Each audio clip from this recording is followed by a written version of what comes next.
मेरे लिए बहुत खुशी, सम्मान, गर्व का विषय है। ये हम जैसे एक अदना सामाजिक कार्यकर्ता के लिए ये छोटी उपलब्धि नहीं है। ये बहुत बड़ी उपलब्धि है। ईश्वर से प्रार्थना करता हूँ कि इस चुनौती पर मुझे खड़ा उतारें। तो ये वाक़ई मतलब ईश्वर का आशीर्वाद है और सरायरंजन के लोगों का प्यार है। और नहीं तो आप बताइए कि मेरे जैसा साधना आदमी पूरे सरायरंजन में लाखों लोग होंगे, मेरे जैसे लोग।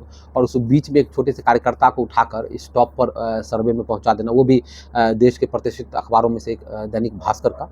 तो मुझे लगता है कि ये जो उपलब्धि है या जो एक एप्रिसिएशन है, जो लोगों के द्वारा दिया गया, और हमें ऊर्जा भरेगा और हम ऊर्जावान होकर काम करेंगे। दैनिक भास्कर का सर्वे हुआ है जिसमें आप सरायरंजन विधानसभा से इंडिया गठबंधन के बेहतर उम्मीदवार में से एक माने गए हैं।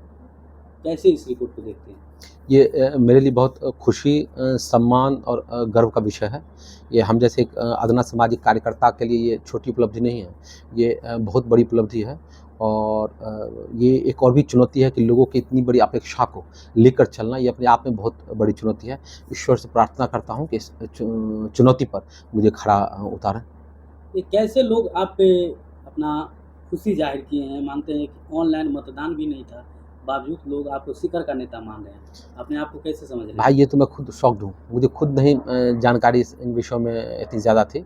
और ये भी नहीं कि पूरे बिहार में नंबर 2 का बना दिया गया है और समस्तीपुर में नंबर 1 और पूरे बिहार में नंबर 2। तो ये वाक़ई मतलब ईश्वर का आशीर्वाद है और सरायरंजन के लोगों का प्यार है। और नहीं तो आप बताइए कि मेरे जैसा साधना आदमी पूरे सरायरंजन में लाखों लोग होंगे, मेरे जैसे लोग। और उस बीच में एक छोटे से कार्यकर्ता को उठाकर इस टॉप पर सर्वे में पहुँचा देना, वो भी देश के प्रतिष्ठित अखबारों में से एक दैनिक भास्कर का।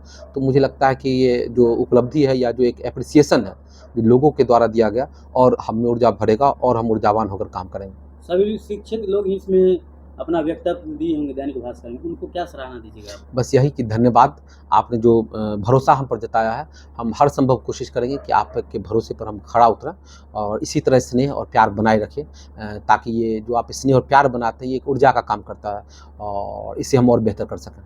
आप जो सरायरंजन की लड़ाई लड़ रहे हैं और लगातार विजय कुमार चौधरी माननीय मंत्री जी के किए कार्य का आप अपेक्षा भी कर रहे हैं। क्या लगता है इस चुनाव में अगर आपकी पार्टी और गठबंधन टिकट देती है तो कैसा रहेगा? देखिए, तब कोई लड़ाई नहीं रहेगा। अभी का जो सिनेरियो है, हालाँकि चुनाव है, आगे क्या होगा ये कोई नहीं जानता है। लेकिन अभी के सिनेरियो में तो मुझे नहीं लगता है कि मतलब बहुत कुछ ज़्यादा है।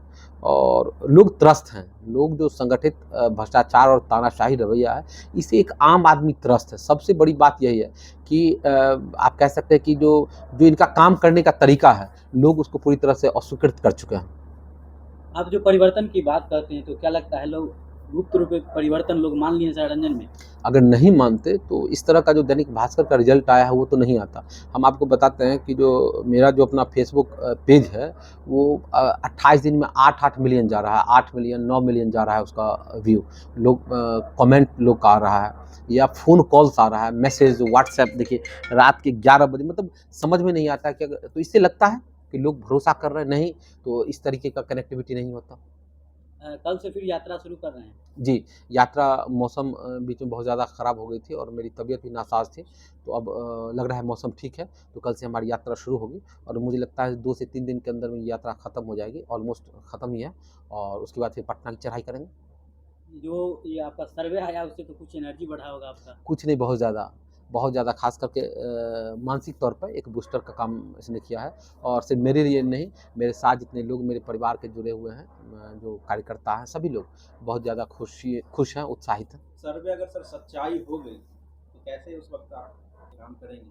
देखिए, सर्वे पे तो कोई सवाल नहीं है और जितना बड़ा प्रतिष्ठित अखबार है, इसमें तो कोई सवाल नहीं उठा सकता है। वही मैंने कहा कि अपेक्षा का एक बोझ है। जब कोई लोग आपसे कुछ आशा करने लगता है, तो उस आशा पर खरा उतरना, ये अपने आप में बहुत बड़ी चुनौती है और हम कोशिश करेंगे कि लोगों की उम्मीद पर खड़े उतरें। बिजली के खंभों पर लगे हैं बैनर, विकास है संकल्प तो क्यों चुने विकल्प। इस बैनर को आप किस नज़र से देखते हैं? इसका मतलब कि बैनर लगाने वाले लोग मान रहे हैं कि लोग विकल्प ढूँढ रहे हैं। इसका तात्पर्य तो यही है कि जो लगवाए हैं बैनर, वो समझ रहे हैं कि लोग सरायरंजन का लोग विकल्प पर विचार कर रहा है। इसलिए वो कह रहे हैं कि विकल्प पर आप विचार क्यों कर रहे हैं? सड़क किनारे खड़े चौड़ी इमारतें क्या विकास के प्रतीक नहीं? कतई नहीं, कतई नहीं। विकास का है एक कविता याद आती है कि राष्ट्रगान में भला वह कौन भारत भाग्य विधाता है, जिसका गुण फटा सुथना पहने, जिसका गुण हर चरना गाता है। तो जो हड़चना है, मतलब समाज के अंतिम पायदान पर बैठा हुआ व्यक्ति है, वो विकास का पैमाना हो सकता है। और ये बिल्डिंग बनाना, अडानी को ₹1 में ज़मीन देना, एयरपोर्ट बनाना, ये विकास का पैमाना नहीं, कम से कम अभी तो बिहार में नहीं हो सकता है। आपके नज़र में समाजवाद क्या है? समाजवाद एक टर्मिनोलॉजी है भाई, इसको एक शब्द में नहीं परिभाषित किया जा सकता है। समाजवाद आप कह सकते हैं जो उपभोग के साधन पर समाज का अधिकार हो, तो समाजवाद हम इसको कहते हैं। और समाजवादी समाज का निर्माण तो अभी के समय में एक यूटोपिया लगता है, हकीकत से बहुत दूर।